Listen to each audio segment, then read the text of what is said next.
Hi, happy Halloween. I'm Patty Moore. It's been a super creepy month, right?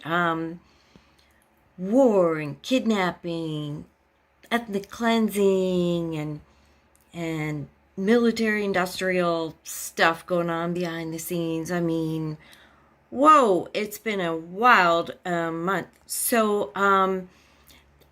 Then I've really followed news pretty closely, and I've noticed lately I've had to go straight to the source because a lot of people are saying a lot of stuff that's just a lot of spin, and you've got to be so careful. So, for example, here's one. Take a look. Some of these rallies were in very huge numbers. Don't you think President Biden needs to play a role towards peace instead of saying that he could handle two wars at a time? Does that give a good impression to fight two wars at a time instead of working towards peaceful things? From the beginning of this administration, we have been working for a more integrated, cooperative, peaceful, stable, and prosperous Middle East. And I'm not going to reiterate for you the list of accomplishments, but they're all there. I'm happy to send you an email with them. We have been working hard on trying to get the Middle East to be a more stable, prosperous region. That's not going to change. Now, obviously, these attacks on October 7th were horrific, and the Israelis have a right and a responsibility to respond to those attacks. I think everybody understands that. And so we also understand that the focus of countries in the region, particularly Israel, is going to be on that. It's our focus too, but that doesn't mean we're going to give up. It doesn't mean we're just going to walk away from it.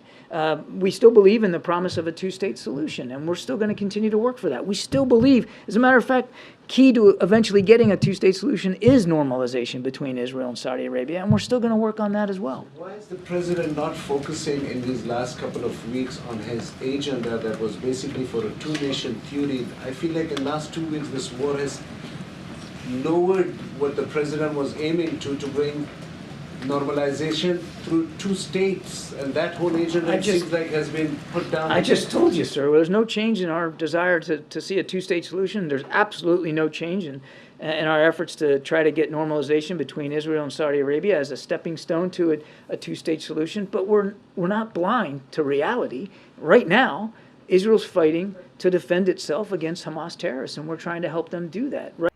Wow, that's nice. The United States desires a two-state solution, even though it doesn't do anything to bring it about. I mean, I desire to go to Costa Rica. It doesn't mean I'm making plans and buying a plane ticket to get there. Did he really just say that this deal that they're talking about doing with Saudi Arabia and Israel would somehow help the Palestinians? Now, I had to do a lot of digging on this, so bear with me. The negotiations, what this is about, it's a military exchange. This is the United States would give Saudi Arabia security guarantees, possibly give them a civil nuclear program, and in Saudi Arabia would give or would recognize Israel. And I'm sure there's a lot of other stuff in there, but I haven't heard of one thing that's in there for the Palestinians. So show me show me the money, like they say in Jerry Maguire, where, what's in there for the Palestinians? Where's the two-state? I see a military, or arms sales, that kind of thing. So let's just take a look at the new Middle East before the war, before the terror attacks in the war. Let's take a look. A new age of peace. But I believe that we are at the cusp of an even more dramatic breakthrough, an historic peace between Israel and Saudi Arabia. Such a peace will go a long way to ending the Arab-Israeli conflict. It will encourage other Arab states to normalize their relations with Israel. Now look at what happens when we make peace between Saudi Arabia and Israel. The whole Middle East changes. We tear down the walls of enmity. We bring the possibility.